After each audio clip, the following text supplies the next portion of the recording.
The void beyond Neptune had never seen anything like it. For 47 years, the orbital shipyards had labored in silence, assembling the greatest achievement of human engineering. Now, as the final construction drones detached from its hull, the UNSC Indomitable Will hung in space like a sleeping god made of metal and purpose. Captain Elena Vasquez stood on the observation deck of the construction station, her reflection ghostly against the viewport. Behind her, the mammoth warship stretched 12 kilometers from bow to stern. Its hull was dark gray, studded with weapons batteries that could crack planets. Hangar bays large enough to swallow city blocks dotted its flanks. The ship's reactor cores burned with enough power to light a small star. She had dreamed of commanding a starship since childhood. She had not dreamed it would be a weapon this terrible. Beautiful, isn't she? Commander James Park stepped beside her, his coffee steaming in the recycled air. His eyes held excitement where hers held doubt. Humanity's first real step into deep space. First step? Elena turned to him. James, we built a battleship before we built a proper exploration vessel. We armed ourselves before we knew if there was anyone out there to fight. Can you blame them? Park gestured to Earth, a blue dot visible through the viewport. 400 years of scanning the stars and finding nothing but silence. The silence scared them more than noise ever could. He was right, of course. Humanity had reached for the stars with trembling hands, wondering why no one had reached back. Every failed SETI program, every empty exoplanet, every decade of cosmic quiet had fed the fear. Were they alone? Or was something out there choosing to ignore them? So they built the Titan class, just one, a ship that could survive first contact no matter what form it took. Captain Vasquez, Commander Park. A young ensign approached, his tablet glowing. Admiral Chen is requesting your presence in the command center. The Indomitable Will is ready for her shakedown cruise. Elena took a deep breath. Then let's wake the giant. The bridge of the Indomitable Will was a cathedral of screens and stations. 200 officers worked at their posts across 3 levels. The captain's chair sat elevated at the center, giving Elena a view of organized chaos. Every system hummed with power. Every crew member knew they were making history. All stations report ready, Captain, Park announced from his position beside her chair. Take us out, Helm. Nice and easy. Elena gripped the armrests. Let's see what she can do. The massive ship drifted away from the construction yards on maneuvering thrusters. Once clear, the main drives engaged. The Indomitable Will moved through space like a knife through water. Grace that defied its size. They ran the ship through basic maneuvers for 6 hours. Every test exceeded expectations. She handles like a dream, the helmsman reported, grinning. Responsive as a frigate, sir. Don't let her size fool you, Elena said. This ship can turn on a credit and still pack enough firepower to level a continent. Captain. Dr. Amara Okonkwo's voice crackled over the comm from the science bay. The xenolinguist sounded breathless. We're detecting something at the edge of the heliosphere. An energy signature that doesn't match any known technology. Elena sat forward. Put it on screen. The main view screen shifted to show a field of stars. At first nothing seemed unusual. Then the sensors highlighted it. A shimmer in space, like heat rising from summer pavement. The shimmer moved with purpose. Is it a ship? Park asked. Unknown. Okonkwo's excitement bled through her professional tone. The energy readings are off the charts. Whatever it is, it's using technology we can't even classify. Red alert. Battle stations. Elena's voice cut through the bridge chatter. Alarms blared. Across the ship, 15,000 crew members rushed to their posts. Weapons charged, shields energized. The sleeping giant flexed its muscles. The shimmer coalesced into a physical object. A probe perhaps 3 meters long, shaped like a teardrop made of liquid metal. It hung in space, scanning them. Elena could feel its attention like pressure against her skin. It's examining us, Okonkwo whispered over the comm. Every scanner, every camera on that thing is pointed at our ship. Should we fire a warning shot? The weapons officer's hand hovered over his console. No. Elena stood. We hold. This is first contact protocol. We let them make the first move. For 10 minutes that felt like hours, the probe circled the Indomitable Will. It seemed particularly interested in the weapons arrays and the massive reactor signatures. Then it stopped directly ahead of the bridge, as if looking at Elena through thousands of meters of space and metal. Captain, it's transmitting, the communications officer said. Mathematics. A sequence. It's the Fibonacci sequence, sir. Universal constant.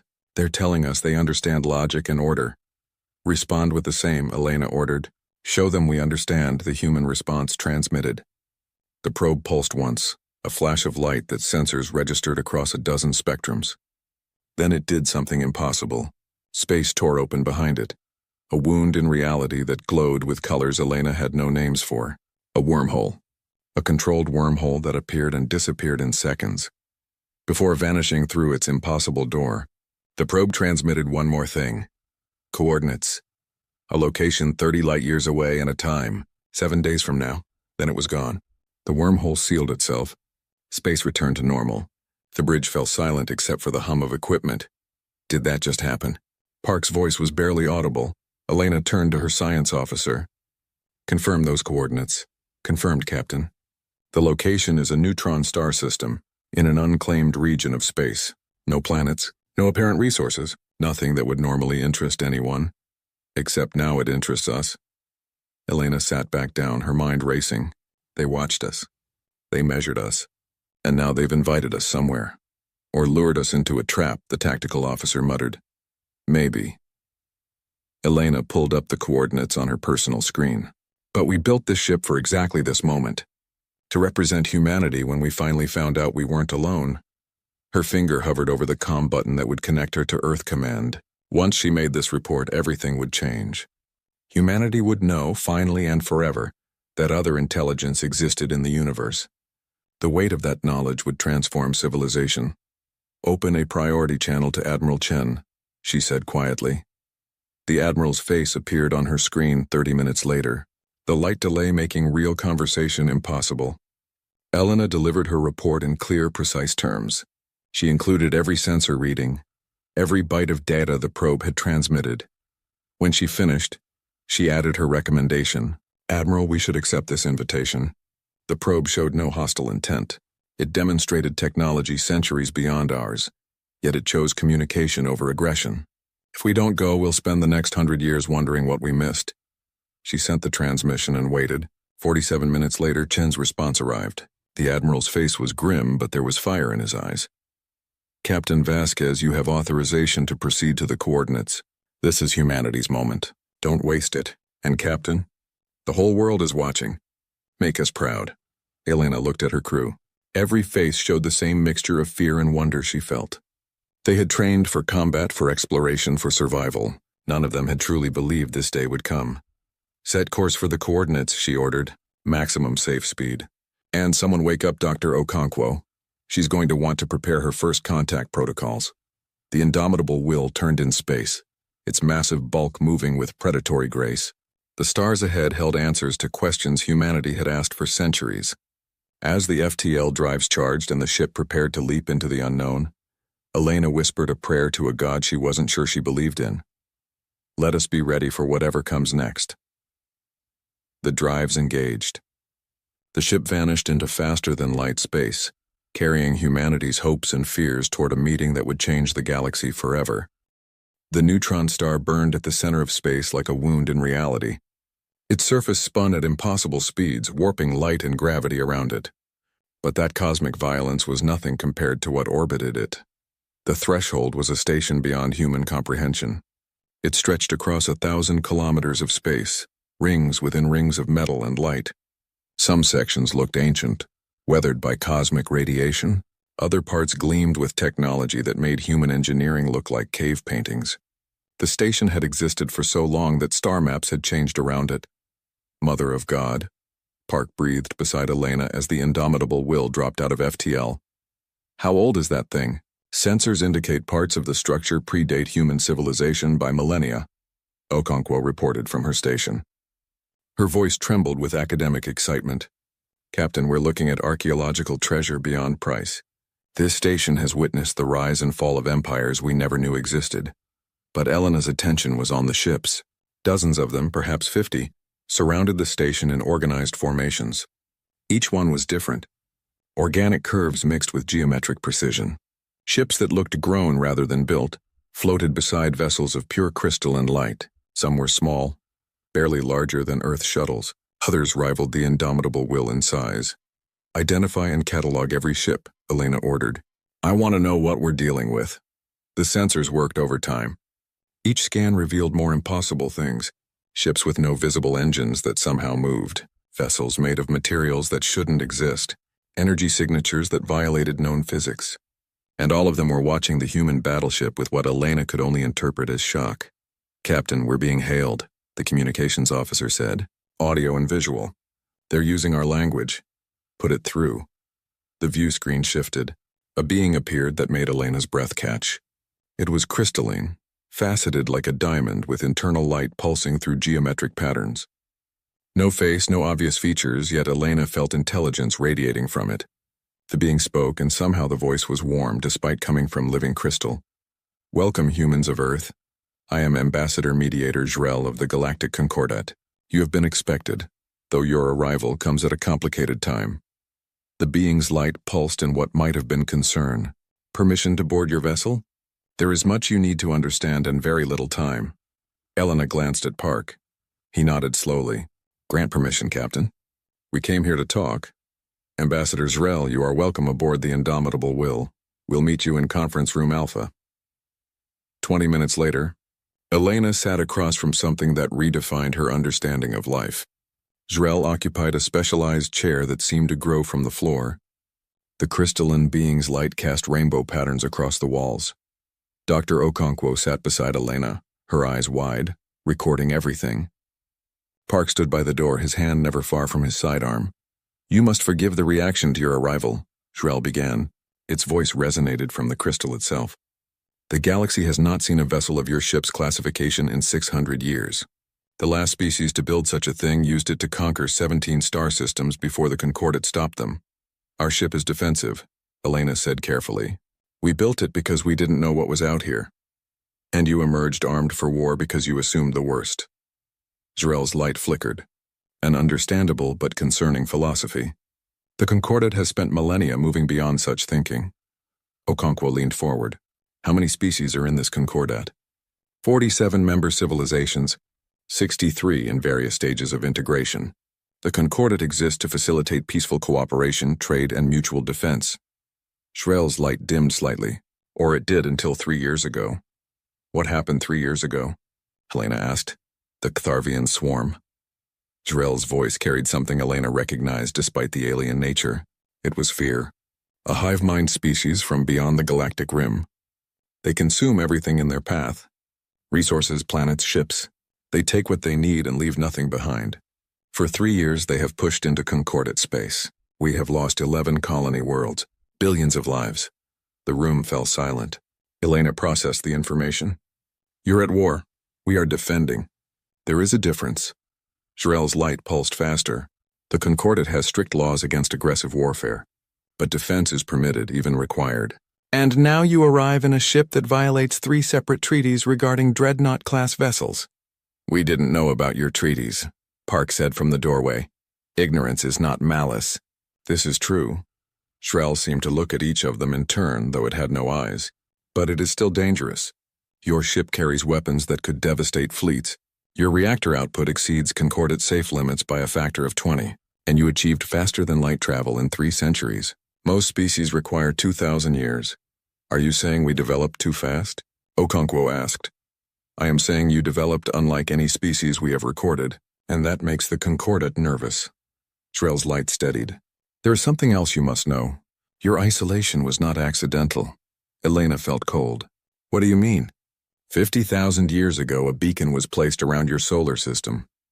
It warned all ships away, claiming humanity was pre-emergent and volatile.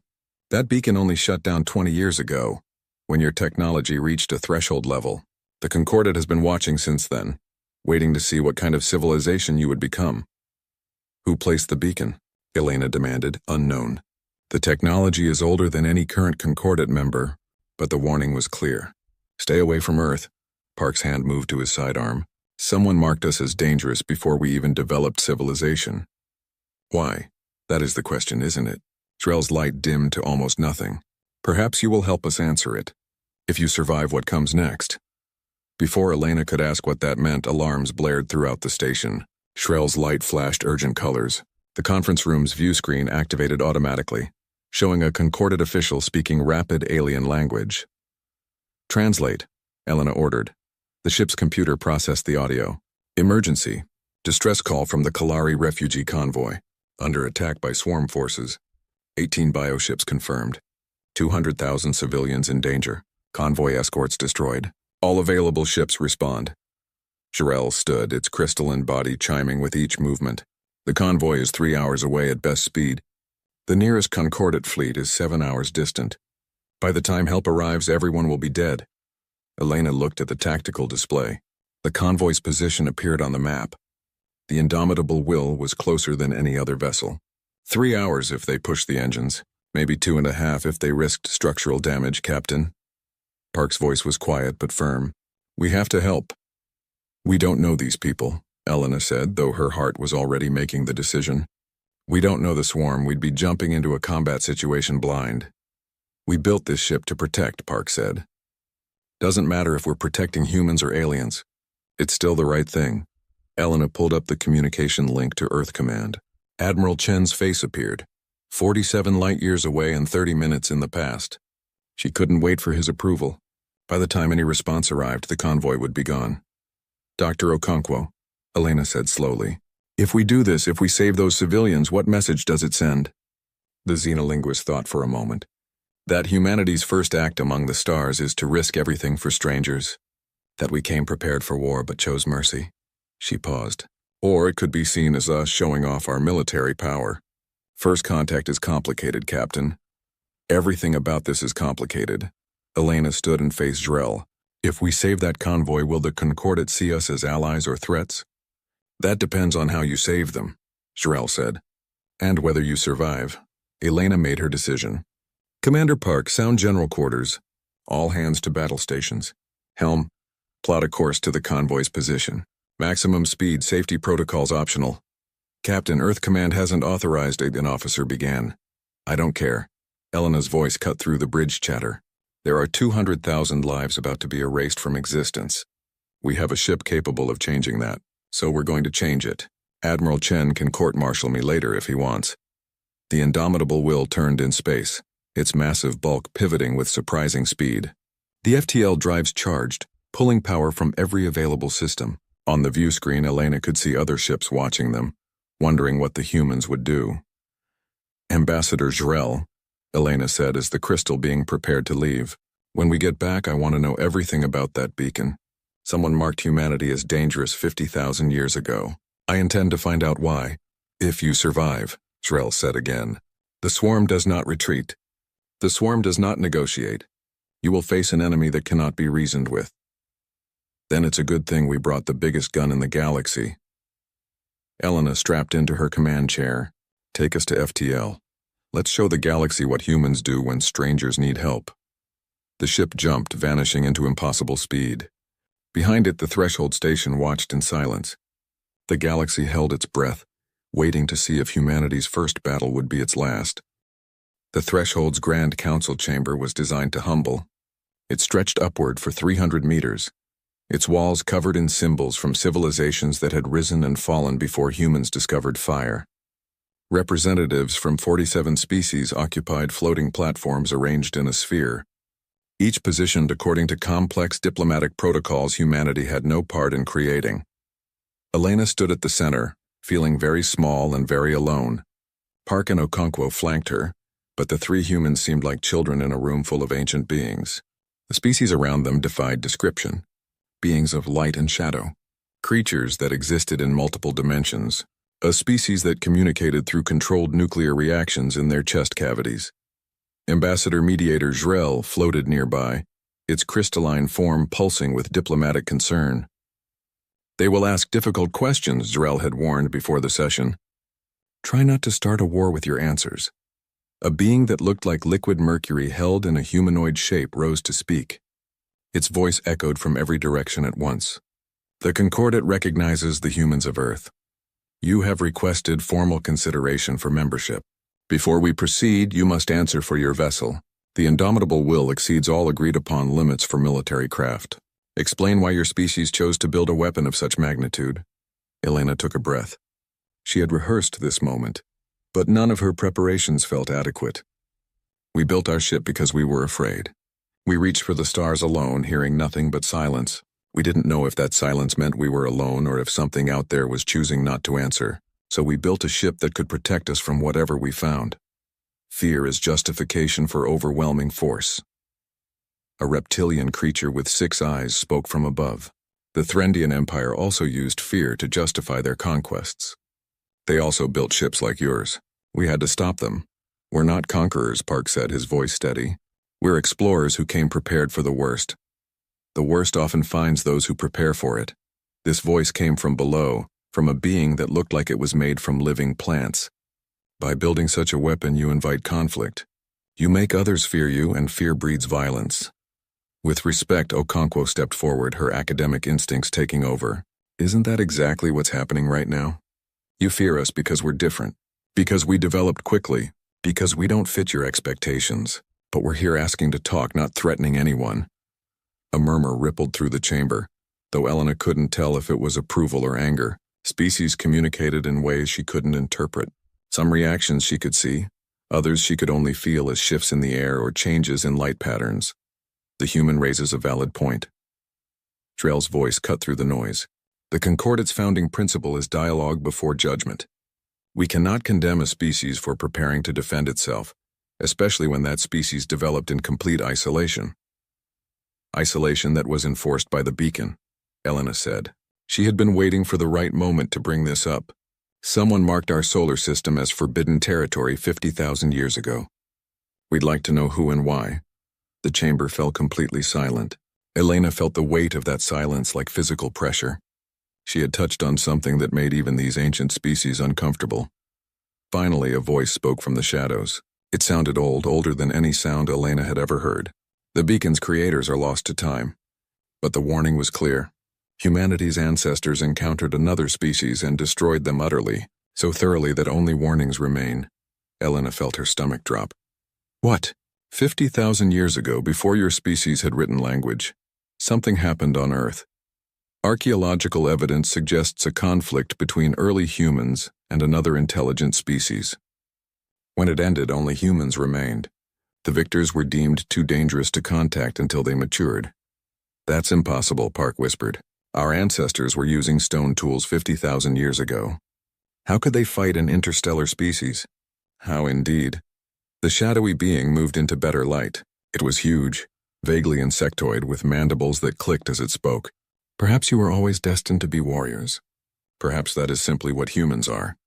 Elena wanted to argue, but doubt crept in. Humanity's history was written in blood. Every advance came with a price. They had reached the stars, but they had also nearly destroyed themselves a dozen times along the way. Maybe the beacon was right to warn others away. Enough of ancient history. The Mercury being's voice boomed. We face a present crisis. The Ktharvian swarm advances. We lose ground daily, and now humans appear with a ship powerful enough to shift the balance. The question is simple. Can we trust you? Before Elena could answer, alarms shrieked through the chamber. A holographic display materialized at the center, showing a star map with red indicators spreading like infection. A Concordat official appeared, panic clear despite alien features. Emergency transmission.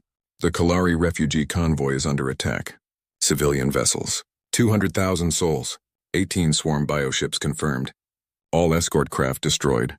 They're defenseless. The chamber erupted in multiple languages. Elena's translator struggled to keep up. The essence was clear, though. The convoy was 3 hours away. The Concordate fleet was engaged elsewhere. No one could reach them in time. How long before the swarm destroys them? Someone asked. Minutes. Maybe an hour if they're lucky. Elena looked at the tactical display. The convoy's position burned in her mind. The indomitable will could reach them.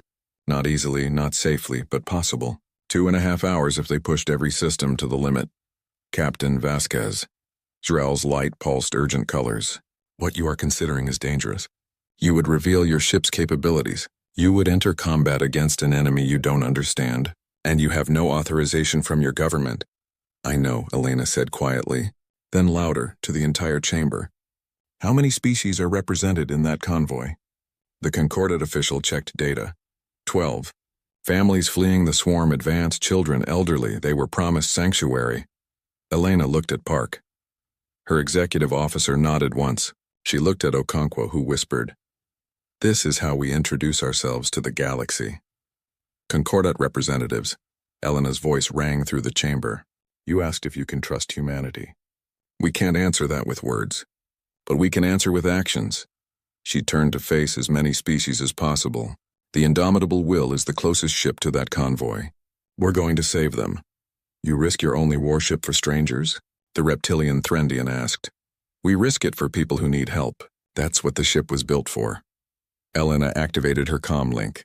Commander Park, return to the ship. General quarters. We're going to war. Captain, this is madness. A being made of swirling gas spoke up. The swarm doesn't retreat. They will destroy you. Maybe. Elena smiled grimly. But they're going to have to work for it. And maybe, just maybe, we'll surprise them. She strode toward the exit, Park and Okonkwo following. Jarrell's voice stopped her at the door. Captain Vasquez, if you do this, there is no going back. You will have made an enemy of the swarm. They will hunt you. They will hunt your entire species. Elena turned back. Ambassador, someone marked my ancestors as dangerous 50,000 years ago. Whatever they saw in us, whatever made them afraid, it's still in our DNA. We're good at exactly one thing, surviving threats that should destroy us. The swarm wants to be a threat? Let them try. She walked out of the chamber while 47 species watched in stunned silence.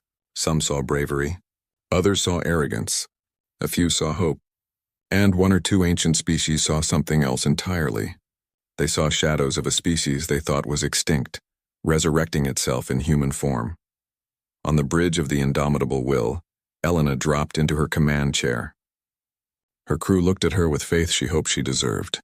On the view screen, other ships began pulling away from the threshold, giving the human warship room to maneuver. Captain, we're receiving a transmission from Earth Command. The communications officer looked nervous. Admiral Chen, delay it until we're in FTL, Elena ordered. I don't want to hear him tell me to stand down. Set course for the convoy. Maximum speed, and someone wake up the weapons crews. We're about to find out if humanity's first impression is going to be its last. The ship turned, its massive bulk moving with deadly grace, every system charged, every weapon armed, 15,000 crew members prepared for combat against an enemy they had never seen. FTL drives ready, Captain. Elena thought about the 200,000 civilians waiting to die. She thought about the galaxy watching to see what humans would do. She thought about a beacon placed by someone who saw humanity 50,000 years ago and decided the universe needed a warning. Take us in, she said, and tell the convoy we're coming. Tell them Earth doesn't abandon people who need help. The indomitable will jumped to FTL, vanishing in a flash of impossible light. Behind it, in the Threshold's council chamber, species began choosing sides. Some bet humanity would die gloriously.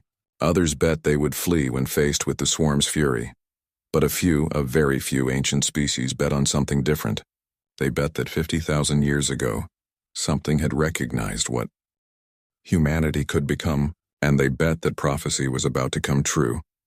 The galaxy held its breath and waited for the Kalari Corridor was named for the species who discovered it, a peaceful people who had mapped safe passages through dangerous space.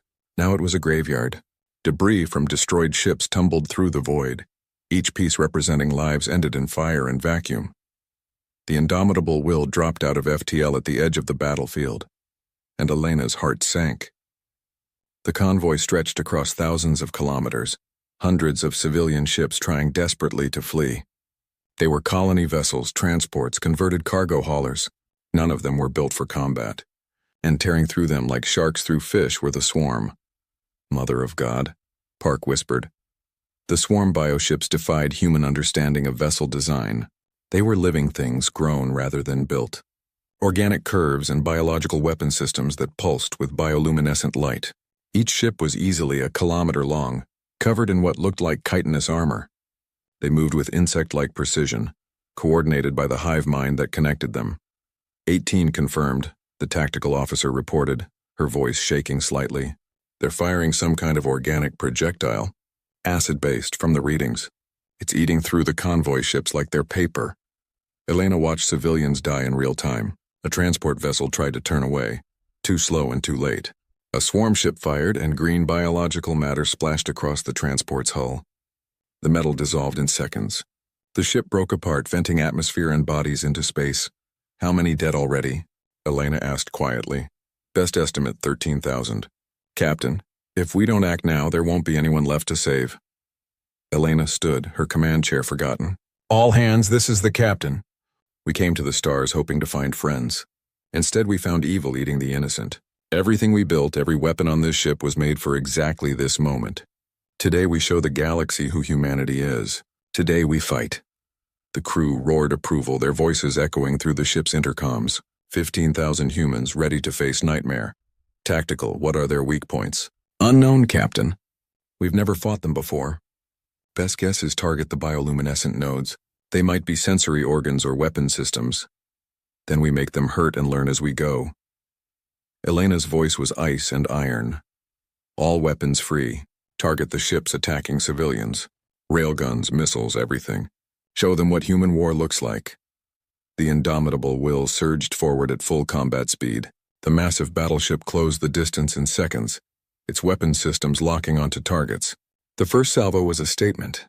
50 railgun rounds traveling at relativistic speeds, each one carrying enough kinetic energy to level a city block. The rounds struck a swarm bioship amidships. The organic armor cracked. The ship shuddered, and then it turned toward its attacker, the hive mind recognizing a greater threat. Incoming, the tactical officer shouted. The swarm ship fired back, launching globs of that acid biological matter. The indomitable will's point defense systems came alive, shooting down projectiles before they could hit. But some got through. The acid splashed across the battleship's armor, eating into the ablative plating. Damage report. Outer hull compromised in sections 12 and 15.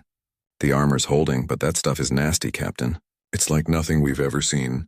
Fire again. Double the rate. I want that ship dead. The battleship's weapons systems roared. Missiles streaked through space, each one a small nuclear device wrapped in targeting systems. They impacted the wounded swarm vessel, and this time the damage was catastrophic. The bioship split apart, its organic structure unable to withstand the assault. It died thrashing, its bioluminescence fading to nothing. First kill confirmed, Park said, his voice tight with tension. But the others are regrouping. They're changing tactics, he was right. The swarm ships stopped attacking the convoy and turned their full attention to the indomitable will. 18 became 17, and now all 17 were moving with coordinated precision toward the human battleship. They recognize us as the threat, Elena said. Good, that means fewer civilians dying. Helm put us between them and the convoy. We're the shield now. The massive ship positioned itself, its bulk creating a wall between predator and prey. Behind the indomitable will, civilian vessels began coordinating their escape. But Elena knew they wouldn't escape fast enough. She needed to buy time. Commander Park, take a team and coordinate the evacuation.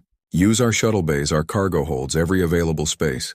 Pack as many civilians as possible into our ship. If we're going down, we're taking survivors with us. Park hesitated for only a second. Aye, Captain. We'll save as many as we can. He rushed from the bridge while Elena faced the approaching nightmare. 17 swarm vessels against one human ship. The math wasn't in their favor, but math had never stopped humanity before. The swarm attacked as one. Dozens of acid projectiles filled the space between ships. The indomitable will's defenses shot down most of them, but the sheer volume was overwhelming. Acid burned through armor in multiple locations. Damage reports flooded in from across the ship. Sections 5, 8, and 20 compromised. We're venting atmosphere. Emergency bulkheads holding. Return fire. All batteries. I want constant bombardment. The human warship became a fortress of fury.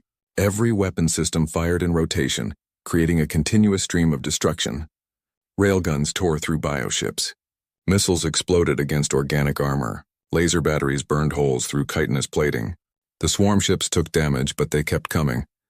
2 more bioships died, ripped apart by human weapons. But the survivors were learning. They stopped charging straight in and began flanking maneuvers using their superior numbers to attack from multiple angles. They're smart, the tactical officer said. They're learning our patterns. Then we change patterns. Elena pulled up the ship's weapon inventory.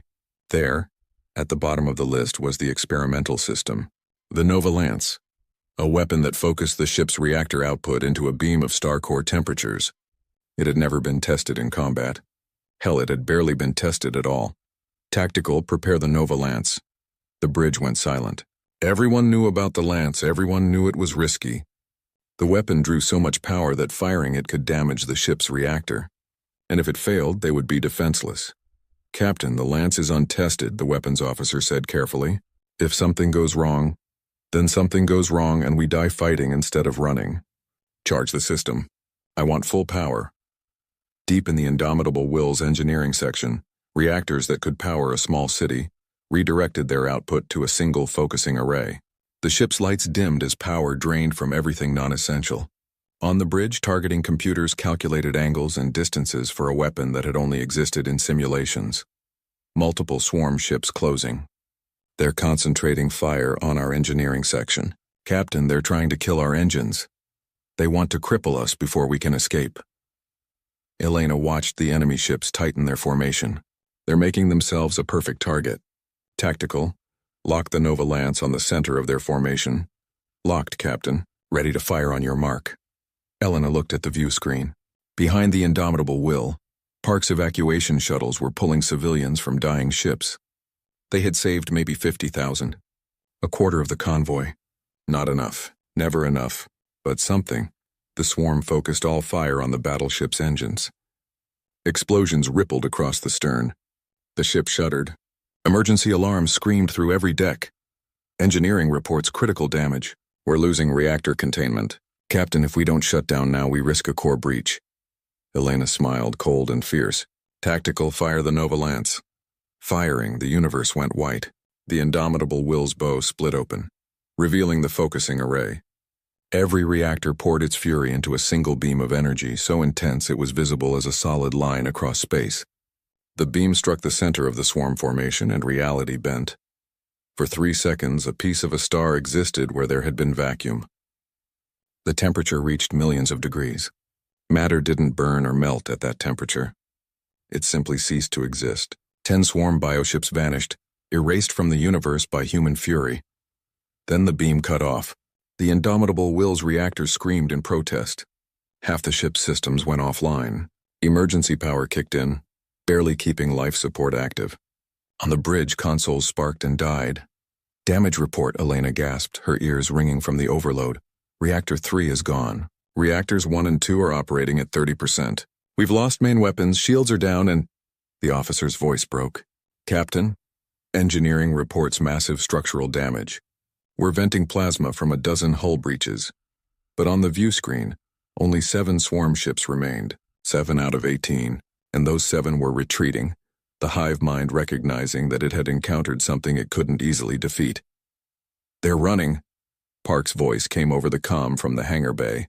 "Captain, they're actually running." Elena slumped in her chair, exhaustion crashing over her. "How many civilians did we save?" 187,000. "We lost 13,000 before we arrived and about..." Park's voice choked. "About 20,000 more in the crossfire."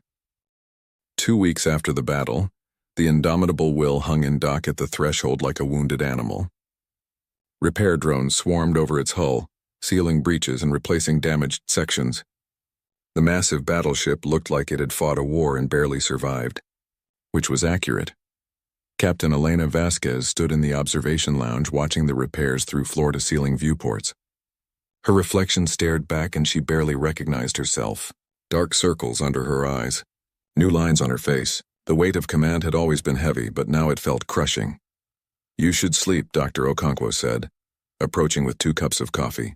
"You've been awake for 30 hours. Can't sleep." Elena took the coffee gratefully. "Every time I close my eyes, I see those 20,000 civilians who didn't make it. The ones we were too slow to save. You saved 187,000. That's not nothing. Tell that to the families of the dead." Okonkwo sighed and looked out at the station. "The galaxy is talking about us. Did you know that? We're famous, or infamous, depending on who you ask." Elena had seen the reports. Footage of the battle had spread across every concordant network. Humans, the newcomers, the isolated species no one had ever met, had charged into battle against the swarm and won. Some species called it heroic, others called it reckless. The Threndian Empire called it a threat that needed to be addressed. "What's the council saying?" Elena asked. "They're voting today on our membership. It's close. The Harmonious Coalition still wants to quarantine us. They say any species that builds a ship like ours is too dangerous to trust. But the free traders and several refugee species are arguing in our favor. Okonkwo paused. The swarm survivors we rescued are testifying, telling the council how you positioned your ship as a shield, how you took damage meant for them. We did what anyone should have done. That's the point, Elena, most species wouldn't have. The Concordat has become comfortable. They debate and discuss while people die. You acted. That scares them almost as much as your weapons. Commander Park entered the lounge, his tablet glowing with updates. Captain, you're going to want to see this. We've finished analyzing the swarm bioships we destroyed. And they're not as organic as we thought. There's technology embedded in the biological structure. Advanced technology. Someone designed these things, engineered them to be weapons.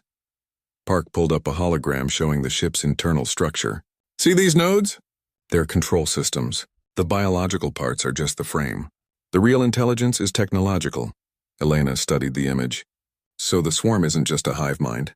Someone created them as weapons, or they assimilated technology from species they conquered. Either way, they're more dangerous than the Concordat realizes. And Captain? Park's expression darkened. We also finished translating some of the swarm's communication signals. They're not random. They're coordinated, and they mentioned Earth specifically. What did they say? Priority extinction target. Original threat confirmed. Eliminate completely. Park met her eyes. They know about us now, and they want us dead. Before Elena could respond, alarms echoed through the station. Not combat alarms, but priority alert signals. Her comlink activated. Captain Vasquez, your presence is required in the council chamber immediately. Ambassador Jrel's voice carried urgency. Something has happened. The council chamber was chaos when Elena arrived. Species shouted in dozens of languages, their translator devices struggling to keep up. Jrel floated near the center, its crystalline body pulsing with distress colors. What's going on? Elena demanded. Jrel turned to her. The swarm has responded to their defeat. They've sent a message to the entire Concordat, and they've named humanity as their primary target. A holographic display materialized showing a star map. Red markers indicated swarm fleet movements. And all of them, every single fleet, was turning toward a single destination. Earth. How many ships? Elena asked, her voice hollow. Current count is 300 bioships. More are joining from outlying territories. Captain, they're not just attacking. They're mounting an invasion force specifically to destroy your homeworld. The chamber fell silent. Every species representative looked at Elena with expressions ranging from sympathy to fear. The reptilian Threndian stood. The humans brought this upon themselves. Their reckless action has made the swarm focus on the Concordat's newest member. We should withdraw support and let humanity face the consequences of their aggression. Aggression? Park stepped forward, his fists clenched. We saved civilians. We did the right thing. You revealed your capabilities. You challenged the swarm directly. Now they will crush you, and possibly drag the Concordat into a larger war. The Threndian's 6 eyes focused on Elena. Your species is 3 weeks old in galactic terms. You've already made a powerful enemy. How long do you think you'll survive? Elena wanted to argue, but doubt crept in. 300 swarm ships heading to Earth. The planet had orbital defenses, some military vessels, but nothing compared to the indomitable will. And her ship was crippled, weeks away from being combat ready. When will they reach Earth? She asked. Jrel's light dimmed. 3 months. Maybe less if they push their biodrives. 3 months to prepare for an invasion that could end humanity. Elena felt the weight of every decision she'd made. She had wanted to save lives. Instead, she might have doomed her entire species. The council will vote on humanity's membership, Jrel said. But even if you're accepted, the Concordat cannot mobilize enough forces to defend Earth in time. Your world is too far from established fleet positions. Then we defend ourselves. Elena straightened, forcing confidence into her voice. We've survived ice ages, plagues, wars that killed millions. We'll survive this too. Captain. A new voice spoke from the shadows. The ancient insectoid being that had mentioned the 50,000-year-old beacon emerged into light. Before you face the swarm, there is something you must know. Dr. Okonkwo has been researching the beacon around your solar system. She has made a discovery. Okonkwo stepped forward, her tablet displaying information. I analyzed the beacon's warning message in detail. It mentioned humanity's ancestors destroying another species. I thought it was metaphorical, but... She paused, gathering courage. I found archaeological records. 50,000 years ago, another species visited Earth. They were called the Ktharn. They were peaceful explorers. The same root name as the Catharvian swarm, Elena said slowly. Exactly. The swarm aren't random biological weapons. They're revenge. 50,000 years ago, somehow, humanity's ancestors killed the Ktharn explorers. The survivors fled and spent millennia turning themselves into biological weapons. Now they found us again, and they remember. The chamber erupted in noise. Species argued about whether this changed anything. The Threndian laughed. So humanity has always been violent. This only proves they should be quarantined. Elena felt reality shifting under her feet. Everything made terrible sense now. The beacon warning others away. The swarm's immediate hatred. Humanity wasn't facing random enemies. They were facing ghosts from a past no one remembered. Did we really kill them? She whispered to Okonkwo. Our ancestors with stone tools against an interstellar species? I don't know how, but the evidence suggests yes. And now their descendants are coming to finish what their ancestors started. Jarell's voice cut through the chaos. The council will vote. But Captain Vasquez, you must understand, even if the Concordat accepts humanity, we cannot save you from this. The swarm's hatred runs too deep. Your species faces extinction, and we are powerless to prevent it. Elena looked at the star map, watching red markers converge on Earth's location. 300 bioships, weapons designed specifically to kill. An enemy that had waited 50,000 years for revenge. The math was impossible, but humans had always been good at surviving impossible odds. Ambassador Jarell, Elena said clearly, whatever the council decides, we're going home. The indomitable will is damaged but not destroyed. We'll defend Earth with everything we have. You'll die gloriously, the Threndian said. But you will die. Maybe. Elena smiled, cold and fierce. But we've surprised everyone so far. Our ancestors somehow defeated the Ktharn when they should have been helpless. We built a Titan-class battleship before we knew if anyone was out there. We saved your refugees when everyone said it was impossible. Underestimating humanity seems to be a common mistake. She turned to Park and Okonkwo. Prepare the ship. We leave as soon as repairs allow basic functionality. We're going to Earth and we're going to tell them exactly what's coming. And then what? Park asked quietly. Then we do what humans do best. We survive, we adapt, we fight.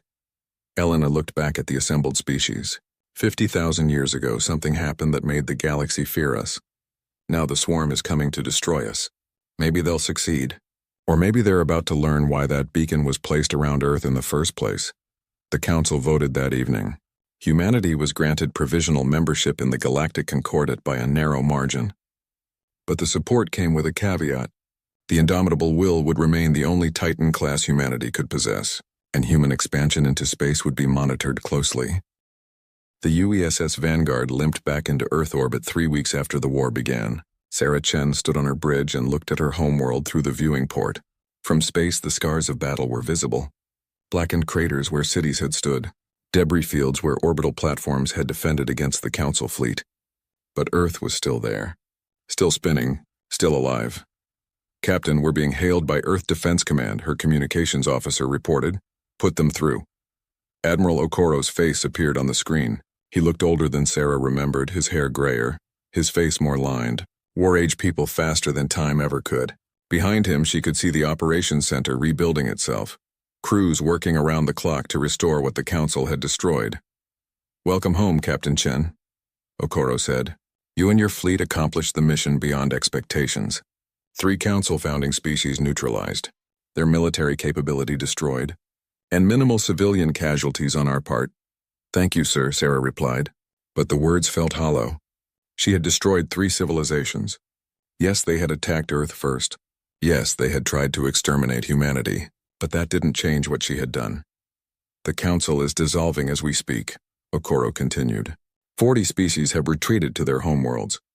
They're scared, Captain, terrified of what humanity might do next. We have incoming communications from hundreds of alien governments. Some want peace treaties. Others want non-aggression pacts. A few are asking if we plan to conquer them. Sarah felt tired. So tired. What do we tell them? We tell them the truth, Okoro said. Humanity doesn't want to rule the galaxy. We never did. We just want to exist without fear of extinction. If they leave us alone, we'll leave them alone. If they threaten us again, they'll get the same treatment the founding species received. Will they believe us? After what we did to Prima, Sethrak, and Thal Prime? Yes, they'll believe us. Fear is a powerful teacher. The transmission ended and Sarah sat back in her command chair. Around her, the bridge crew worked quietly, focused on their tasks. They were professionals. They had done their jobs, but she could see it in their eyes. The same thing she felt. Doubt, guilt, uncertainty about what they had become. Captain, we're receiving a transmission from the Valorian government, the communications officer said. They're asking to speak with you directly. Sarah hesitated.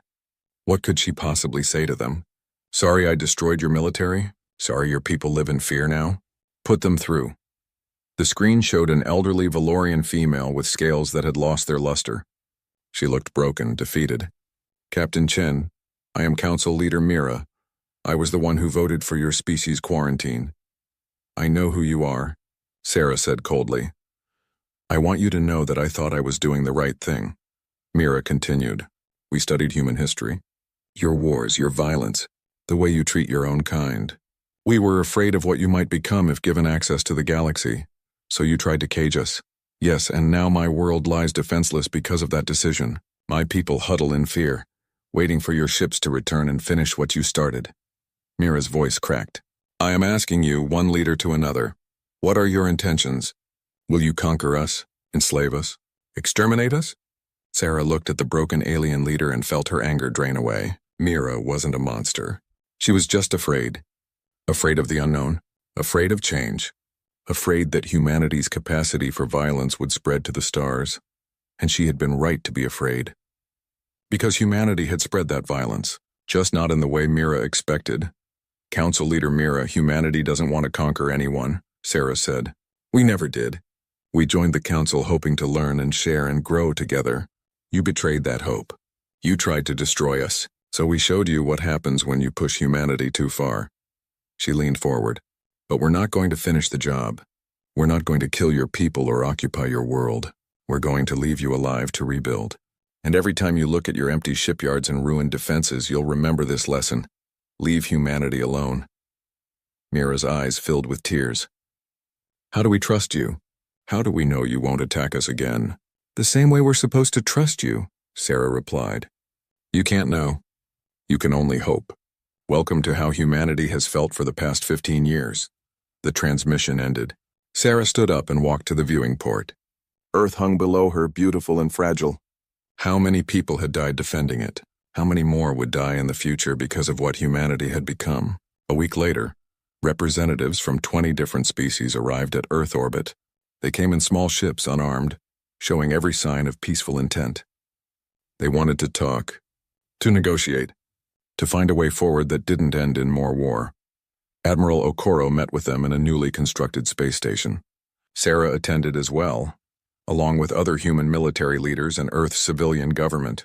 The meeting room was tense, filled with species that had been allies just weeks ago. An ambassador from the Kryn swarm spoke first. Humanity, we must address what has happened. The Council's actions were wrong. We acknowledge this. But your response was disproportionate. You destroyed 3 civilizations. No, Okoro said calmly. We destroyed 3 militaries. The civilizations still exist. Their people are alive. Their culture's intact. We could have exterminated them. We chose not to. That restraint should tell you everything you need to know about humanity's intentions. But you still attacked civilian infrastructure. A Thal delegate protested. No, we attacked military infrastructure, Sarah corrected. Shipyards that built warships. Factories that produced weapons. Defense platforms designed to kill. Not hospitals. Not schools. Not homes. We were surgical in our strikes. And the sabotage? A Sethrak representative asked. You had agents embedded in our societies for 15 years. You destroyed power grids, communications networks, transportation systems. Millions suffered because of those actions. Millions suffered when you bombed Earth, Okoro shot back. The difference is we didn't target civilians. We targeted infrastructure. Your people experienced blackouts and communication failures. Our people experienced nuclear fire and death. Don't lecture us about proportional response. The room fell silent. The alien delegates looked at each other, uncertain how to proceed. Finally, a representative from a smaller species called the Meln spoke up. What does humanity want? What will it take for there to be peace? Okoro stood up.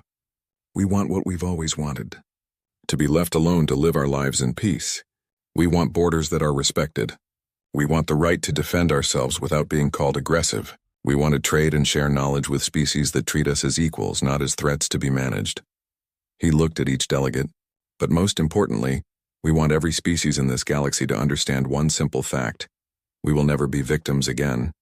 Try to cage us and we'll break free. Try to destroy us and we'll destroy you first. That's not a threat. That's a promise. And if we agree to these terms, the Kryn ambassador asked, will humanity join a new council? A new alliance. Only if it's truly equal, Sarah said.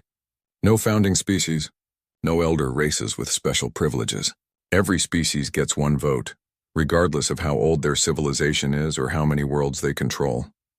And humanity gets veto power over any decision that affects our territory or our people, the delegates murmured among themselves. Finally, 20 species agreed to the terms. A new alliance formed, one built not on trust but on mutual respect and fear. It wasn't perfect. It wasn't the peaceful utopia humanity had dreamed of when they first joined the council. But it was stable. 2 months after the war, Sarah Chen returned to the Kuiper Belt, to Outpost Gehenna. The facility was still operational, still hidden from sensors. The war fleet sat in its hangar bays, dark and quiet. Director Park met her at the entrance. Captain Chen, I didn't expect to see you again. I came to check on something, Sarah said. She walked through the facility until she reached the main hangar. The ships that had destroyed 3 civilizations hung in the darkness like sleeping monsters. Are we keeping them active? Admiral Okoro's orders, Park replied. The warfleet stays operational. Just in case, Sarah nodded. It made sense. The galaxy had learned to fear humanity, but fear faded with time. Eventually, some species might forget the lesson, might decide to test Earth's defenses again. The warfleet would ensure they remembered. But Sarah wondered if keeping these weapons ready meant humanity would always be looking for a reason to use them. If they would become the very thing the Council had feared, a violent, aggressive species that solved problems with force. Do you think we did the right thing? Sarah asked. Park was quiet for a long moment. I think we did the only thing we could do and survive. Whether that makes it right is a question for philosophers, not soldiers. Sarah looked at the dark ships one more time, then turned away. She had a fleet to command, a species to protect, and a future to build. The war was over. Humanity had won. But the real question wasn't whether they could fight. It was whether they could remember how to be human after becoming monsters. Earth continued to spin beneath the stars. The scars of war would heal with time. The dead would be mourned and remembered, and humanity would move forward stronger and more prepared than ever before. The galaxy had... Captain Sarah Chen stood on the bridge of the UESS Vanguard and watched the stars through the massive viewing port. Proxima Station floated nearby, a giant wheel of metal and light spinning slowly in the darkness of space. 15 years had passed since humanity joined the Galactic Council. 15 years of peace and cooperation. 15 years of building a future among the stars. Sarah smiled as she thought about how far humans had come. Earth's engineers had fixed problems that Council species struggled with for centuries. Human doctors had cured diseases that killed millions across dozens of worlds. Human soldiers had fought alongside alien warriors to protect innocent lives from raiders and pirates. The Council had welcomed humanity with open arms. Or so it seemed. Captain, we're receiving strange signals from our listening post, Lieutenant Marcus Webb said from his station. His dark face showed confusion as he stared at his screens. Encrypted transmissions. Multiple sources. They're all flagged as urgent. Sarah walked over to his console. Play them. The first message made her blood run cold. A human intelligence officer spoke quickly, his voice tight with fear. Unknown ships gathering at the Valorian homeworld. Hundreds of them. Council military vessels from every major species. They're mobilizing for something big. Another message followed. Sethrak fleets moving toward human trade routes. No explanation given. They're not responding to our requests for information. Then another. Emergency meeting called by the Council.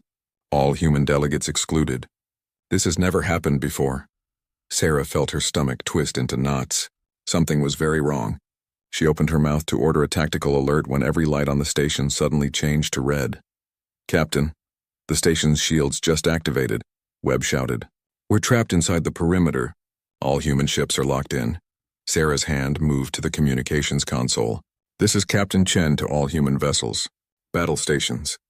This is not a drill. The main view screen flickered to life. The face of High Chancellor Vorn appeared, his blue reptilian features cold and emotionless. Behind him stood representatives from every major council species.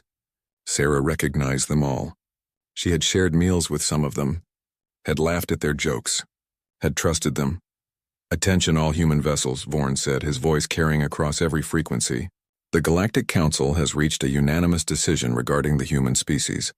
After careful consideration and extensive debate, we have determined that humanity poses an existential threat to galactic stability. Sarah felt like someone had punched her in the gut. What? That's insane! But Vorn continued as if he couldn't hear her. Human genetic adaptability combined with your rapid technological advancement presents an unacceptable risk. Your aggressive nature and historical tendency toward violence cannot be ignored. Therefore, effective immediately, humanity is hereby quarantined to the Sol system. All humans currently outside this zone have 48 hours to return. Any who refuse will be classified as outlaws and dealt with accordingly. The screen went dark. For 3 seconds, nobody on the bridge moved. Nobody spoke. The silence felt heavy, crushing. Then chaos erupted. Multiple contacts jumping in, Webb screamed. Council warships. Dozens of them. No, hundreds. They're surrounding the station. Sarah's mind raced. 70 human ships trapped inside a kill box. 300 council vessels outside, weapons charging. This wasn't an arrest. This was an execution. All ships, emergency jump procedures. Sarah barked into the communications array. Scatter pattern Delta, jump anywhere, just get out. Captain, we need 30 seconds to charge the slipspace drive, her pilot called out. We don't have 30 seconds, Sarah said, watching the council fleet move into attack formation. She was right. The first volley of plasma fire tore through the human formations, before most ships could raise their shields. The destroyer UESS Triumph exploded in a ball of white-hot fire. The frigate Valiant broke apart as a Sethrak railgun round punched through its hull. Return fire, Sarah ordered. Everything we have. The Vanguard's cannons roared to life. Human missiles streaked across the darkness, slamming into council shields. But the enemy had overwhelming numbers and firepower. For every council ship that took damage, 2 more moved in to replace it. Sarah watched her fleet die. Ships she had trained with, captains she had served beside, crews full of people with families waiting at home. They disappeared from her tactical display one by one, each blinking dot representing hundreds of lives snuffed out in an instant. Slipspace drive charged, the pilot yelled. Jump, Sarah commanded. Now, reality twisted. The stars stretched into lines. The Vanguard lurched sideways as it tore a hole in space and dived through. 5 other ships followed, appearing on her scanner as they emerged into normal space 3 light-years away. 6 ships out of 70. Sarah slumped into her command chair. Her hands were shaking. Around her, the bridge crew sat in stunned silence. Some were crying. Others just stared at empty screens, unable to process what had just happened. Captain, Webb said quietly, we're receiving transmissions from the other survivors. They're asking for orders. Sarah almost laughed. What orders could she give? Their fleet was destroyed. Their people were scattered, and Earth had no idea that their trusted allies had just become their executioners. We need to warn Earth, Sarah said, her voice steady despite the rage burning in her chest. The Council will send their containment armada to Sol. They'll demand Earth's surrender. And Earth still thinks the Council are our friends. We'll never make it in time, her navigator said. They'll beat us there by days. Then we find another way to slow them down, Sarah replied. She stood up, straightening her uniform. But first we make a stop. There's a facility in the Kuiper Belt, one that doesn't exist in any official database. Webb looked at her with confusion. What facility? Sarah pulled up a star chart and entered a classified code. A location appeared marked only with a single word. Gehenna. When humanity joined the Council, we wanted to believe in peace, Sarah explained. But Earth's leaders remembered our history. They remembered how many times humanity had been betrayed by those we trusted.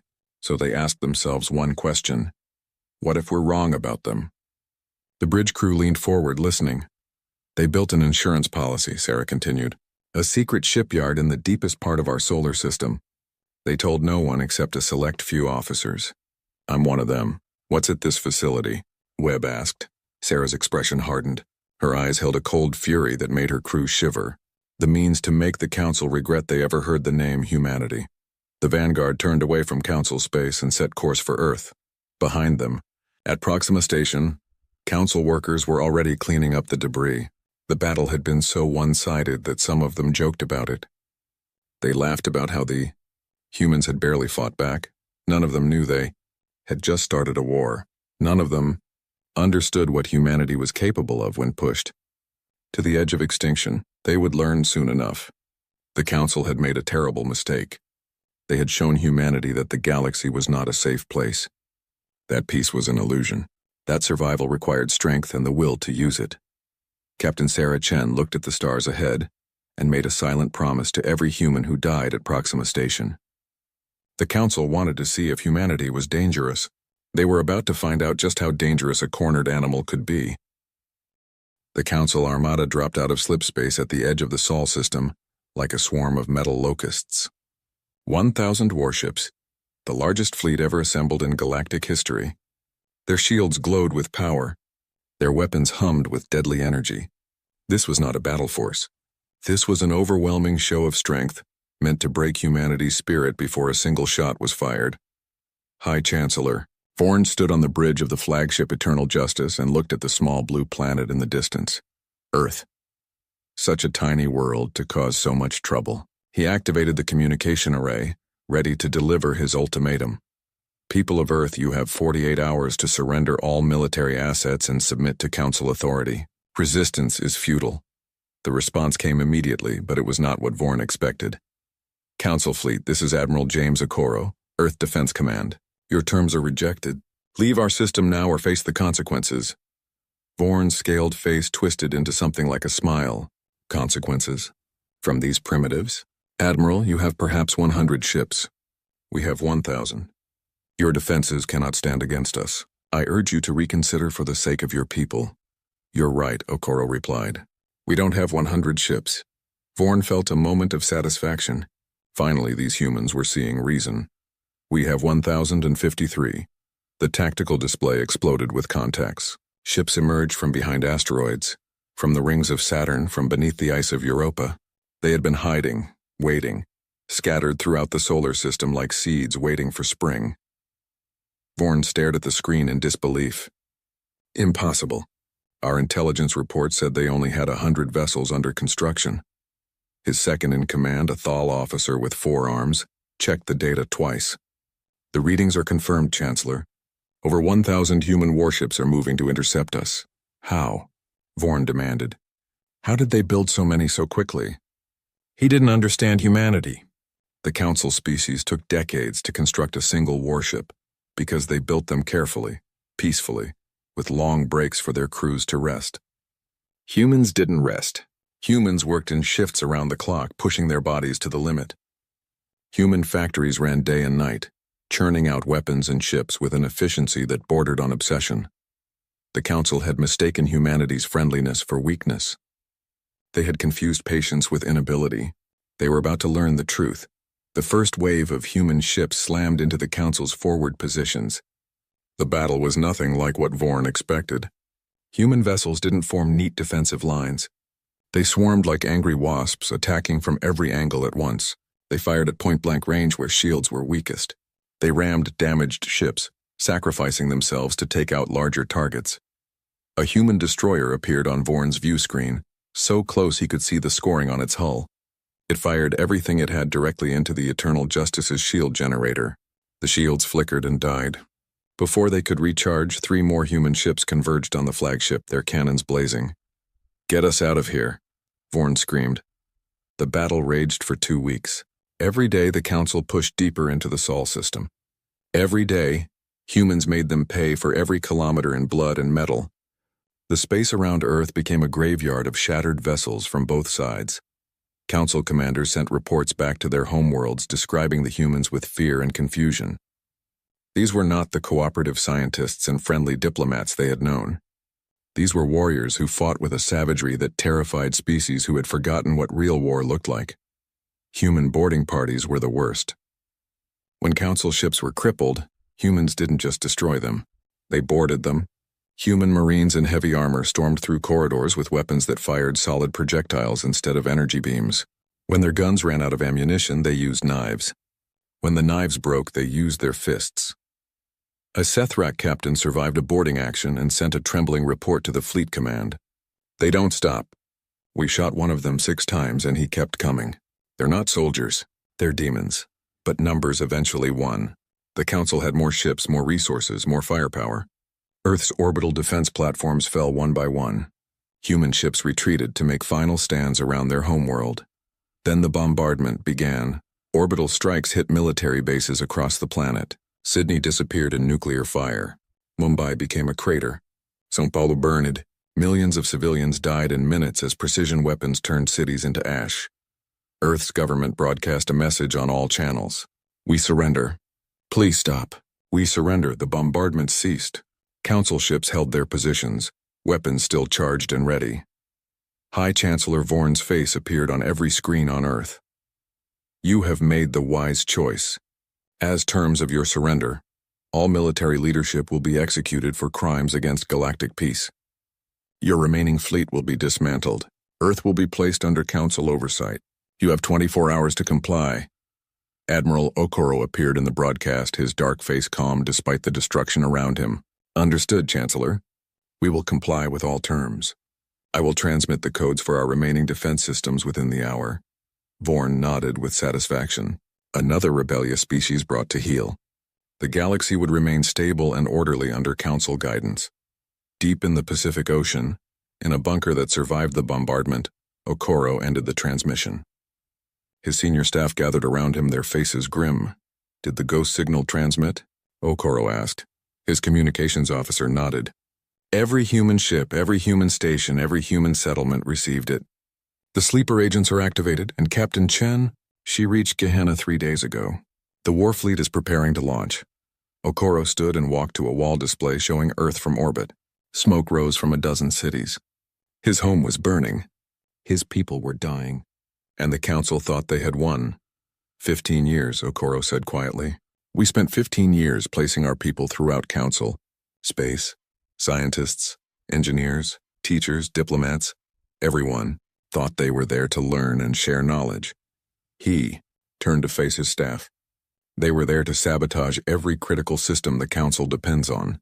And in 5 minutes, they're going to do exactly that. Across Council space, the sabotage began. On 40 worlds, power grids failed simultaneously. Communications arrays broadcast nothing but static. Slip space navigation beacons went offline, stranding ships between stars. The weapon factories that humanity had helped modernize locked down completely or destroyed themselves. The Council species panicked. What was happening? Was it a system-wide failure? A virus, an attack? They got their answer when a new transmission reached the Council armada at Earth. Not from the planet's government, from deep space, from a ship that shouldn't exist. Admiral Okoro's face filled the screen, but he was no longer on Earth. He stood on the bridge of a massive warship, its bridge lit with red emergency lighting. Behind him, crew members moved with military precision. High Chancellor Vorn, Okoro said, his voice cold as ice. You came to our home. You killed our people. You burned our cities. You thought we would kneel. Vorn's scales turned pale. What is this? Where are you? Okoro smiled, but there was no warmth in it, only fury. You should have left us alone. The tactical displays on Council ships lit up with new contacts. A fleet of human warships emerged from slipspace, but these were different from anything seen before. They were larger, darker, covered in weapons that made seasoned military officers feel sick just looking at them. The Council's containment armada suddenly found itself surrounded by Earth's warfleet. Let me tell you, what's going to happen, Okoro continued. You're going to leave our system. You're going to run home, and then we're going to follow you and show the galaxy what happens when you try to exterminate humanity. The Battle of Terra began with a fury that shook the stars themselves. Captain Sarah Chen stood in the hangar bay of Outpost Gehenna and stared at the ships that Earth's leaders had hoped would never wake. They hung in the darkness like sleeping predators, black metal absorbing light instead of reflecting it. No markings, no registration numbers. Nothing that would identify them as human or even indicate they came from a civilized species. These were not explorers. These were not defenders. These were weapons designed for a single purpose, total war. How many? Sarah asked the facility commander, a gray-haired woman named Director Park. 60 dreadnoughts, 300 hunter-killers, and the Apocalypse-class carriers. Park's voice was flat, emotionless. She had spent 20 years maintaining ships she prayed would never launch. Now that prayer had failed. Sarah walked toward the nearest dreadnought. Up close, it was even more terrifying. Weapons covered every surface, point defense systems, railguns, missile pods, and other things that made her stomach turn. Weapons banned by every council treaty. Weapons humanity had invented specifically to kill aliens. Why didn't we tell the council about this place? One of Sarah's officers asked. Because the council would have demanded we destroy it, Park replied. They would have called it aggressive, warmongering. They would have been right. These ships were designed to do terrible things. Sarah turned to face the young officer. Earth's leaders asked themselves a question when we first met the council. What if they turn on us? What if friendship is a lie? What if we need to fight for our survival? She gestured at the Dark Fleet. This is the answer to that question. The facility's main computer core activated as Sarah entered her authentication codes. Screens throughout the hangar blazed to life with tactical data, ship specifications, and deployment protocols. The AI that controlled Gehenna spoke with a calm, neutral voice. Welcome, Captain Chen. Analyzing current galactic situation. Confirming hostile action against humanity. Authorization confirmed. War protocols activated. Show me what we have, Sarah commanded. The display changed to show a map of Council space. Red markers indicated the positions of Council military assets. Blue markers showed human positions, but there were other markers too. Green ones. Hundreds of them scattered across 40 different worlds. What are those? Sarah asked. Human assets embedded in Council infrastructure, the AI replied. Scientists, engineers, diplomatic staff, and support personnel placed over the past 15 years. All have been activated per emergency protocols. Sarah felt her blood run cold. What do you mean, activated? Director Park stepped forward. When humanity joined the Council, we sent thousands of our people to help them, to learn from them, to build friendships. She paused. But every single one of them had a secondary mission. They were sleeper agents, and their job was to sabotage critical systems if humanity was ever betrayed. The screen showed real-time reports flooding in from across Council space. Power failures, communication breakdowns, navigation systems going dark, weapon production facilities shutting down. It was happening simultaneously on dozens of worlds. My God, Sarah whispered. We've been planning this for 15 years? Not planning for war, Park corrected. Planning for survival. There's a difference. Sarah looked at the reports again. Millions of Council citizens were probably experiencing blackouts right now. Billions would be affected as the cascading failures spread. Ships would be stranded. Fleets would be unable to coordinate. The Council's ability to make war was being systematically destroyed, and humans were doing it. How long until we can launch the fleet? Sarah asked. All ships are fueled and armed. Crews are boarding now. We can launch in 6 hours. Sarah activated her communications console. This is Captain Chen to Admiral Okoro. Gehenna fleet is operational and ready to deploy. Awaiting your orders. The response came immediately. Okoro's face appeared on screen and Sarah could see the rage burning in his eyes. Behind him, explosions lit up the sky. Earth was still burning. Captain, the Council is pulling back from Earth. Your appearance scared them. But they haven't fled yet. They're regrouping, trying to figure out how many ships we have. What are your orders, sir? Okoro was quiet for a moment. When he spoke again, his voice carried the weight of a terrible decision. For 15 years, we tried to be their friends. We helped them. We trusted them. And they repaid us by trying to wipe us out. He leaned closer to the camera. I want you to take the war fleet and visit the homeworlds of every species that voted for our extinction. I want you to show them what humanity is capable of when we stop being civilized. Sarah felt ice in her veins. Sir, you're talking about attacking their homeworlds. Billions of civilians live there. I know exactly what I'm talking about, Captain. I'm not asking you to kill civilians. I'm ordering you to destroy their military capability so completely that they can never threaten us again. Shipyards, weapons factories, defense platforms, orbital stations, everything that makes them strong. Turn it into scrap, and if they surrender, they had their chance to surrender when they asked us to join their council. They had their chance when we helped them for 15 years. They had their chance before they murdered millions of our people. Okoro's expression hardened. No more chances. No more mercy. We're going to teach the galaxy a lesson it will never forget. Sarah understood. This wasn't about revenge, though revenge was part of it. This was about survival. If humanity showed weakness now, other species would try again. And again, until humans were extinct. The only way to guarantee Earth's future was to make the rest of the galaxy too terrified to ever attack them again. Understood, Admiral. We'll carry out your orders. Sarah ended the transmission and turned to address her crew. Hundreds of men and women stood in the hangar, waiting for orders. They were young and old from every nation on Earth, representing every culture humanity had to offer. They had joined the military hoping to explore the stars and make friends with aliens. Now they were being asked to become executioners. Everyone listen up, Sarah called out. In a few hours, we're going to jump into Council space and attack 3 homeworlds: the Valorian Prime, the Sethrak Collective Core World, the Thalas Embassy Capital. These are the species that voted to exterminate us. Silence filled the hangar. I won't lie to you. What we're about to do will make us the villains in a lot of history books. Future generations might look back and call us murderers, monsters, and maybe they'll be right. Sarah paused, looking at each face. But if we don't do this, there won't be future generations. The Council will keep coming until humanity is extinct, so we're going to show them why that's a bad idea. A young pilot raised her hand. Captain, are we going to kill civilians? No, Sarah said firmly. We're going to destroy military targets only. But those worlds will lose their ability to defend themselves. They'll lose their fleets, their shipyards, their weapon production. They'll be helpless. And they'll know that humanity could have killed them all, but chose not to. That knowledge will be worse than death. Another officer spoke up. What about the other Council species? The ones that didn't vote against us? They sat silent while we were condemned. They did nothing while we were attacked. They're complicit. Sarah walked toward her ship. But we'll leave them alone if they don't interfere. This is about the 3 species that led the charge. They wanted to see if humanity was dangerous. We're going to show them exactly how dangerous we can be. The crews began boarding their ships. Pilots ran pre-flight checks. Weapons officers armed missiles and charged cannons. Engineers checked reactor cores and shield generators. In 6 hours, this peaceful facility that had sat dormant for 20 years would release a fleet designed for destruction. Sarah climbed aboard the Gehenna's Fury, the flagship of humanity's war fleet. She settled into the command chair and pulled up the tactical map.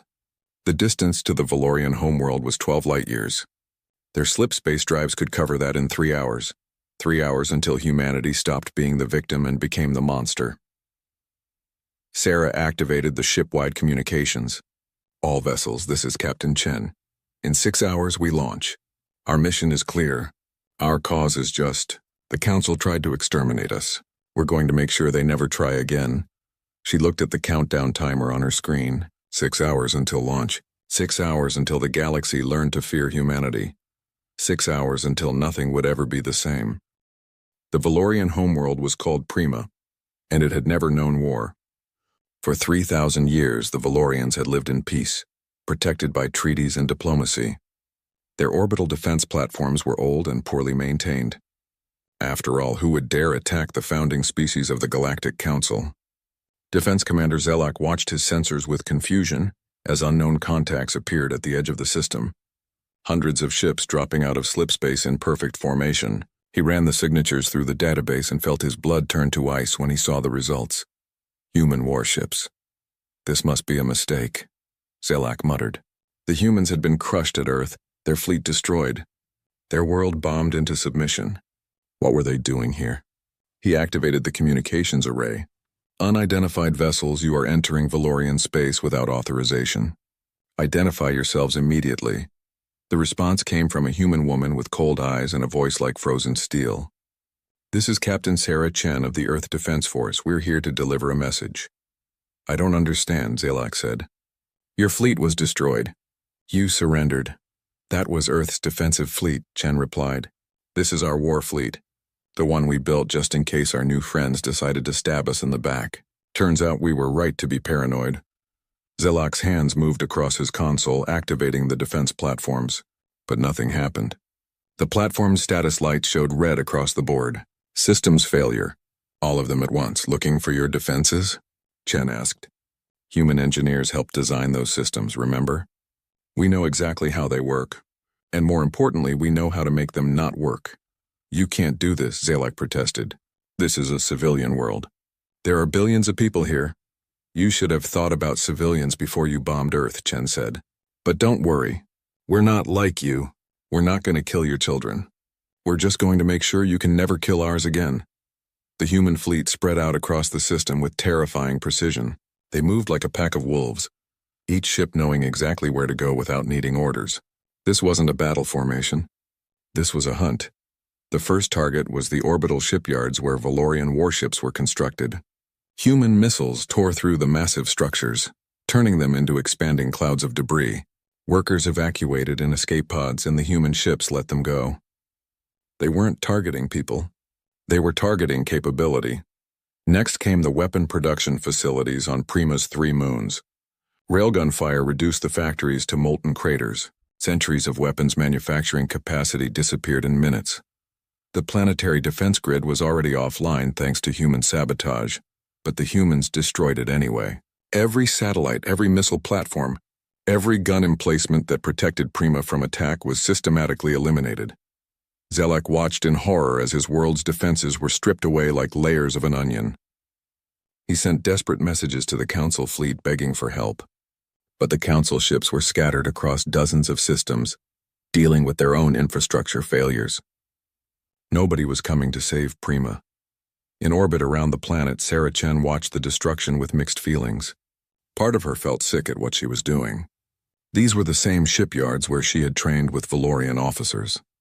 The same factories that had produced the gifts Earth received during first contact. But another part of her remembered watching her fleet die at Proxima Station. Remembered seeing Earth cities burn.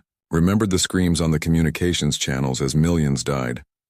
Captain, all military targets destroyed, her weapons officer reported. The planet is defenseless. Sarah activated the planetary broadcast system. Every screen on Prima would show her face. Every Valorian citizen would hear her words. People of Prima, this is Captain Sarah Chen of Earth. Your military has been destroyed. Your defenses are gone. You are completely helpless. We could exterminate your species right now and there's nothing you could do to stop us. She paused. But we won't. Because unlike your leaders, we don't believe in genocide. We're going to leave you alive to think about what you've done. You tried to cage humanity. You murdered our people. This is the result. She ended the transmission and turned to her crew. Set course for the Sethrak Collective.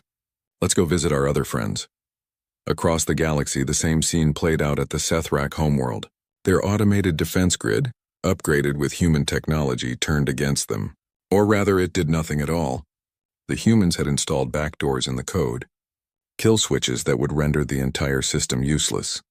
The Sethrak ships tried to mount a defense, but they faced the same problem the Council fleet had encountered at Earth.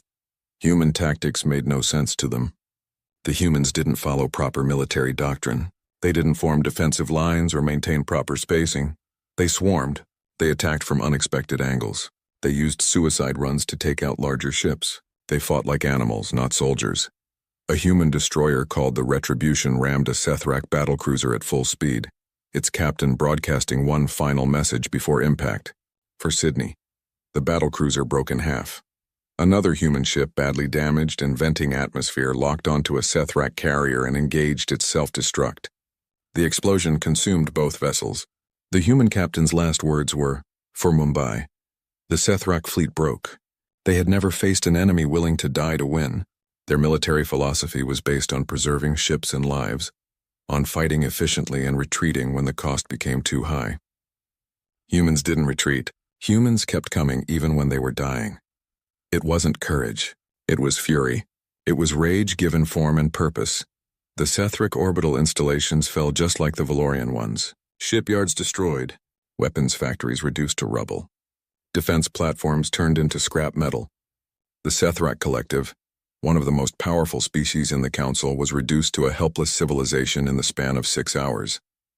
The Thal ascendancy lasted even less time. Their shield stations, which humanity had upgraded just 2 years ago, refused to activate. The Thal military command tried emergency overrides, backup systems, even manual controls. Nothing worked. The humans had been thorough.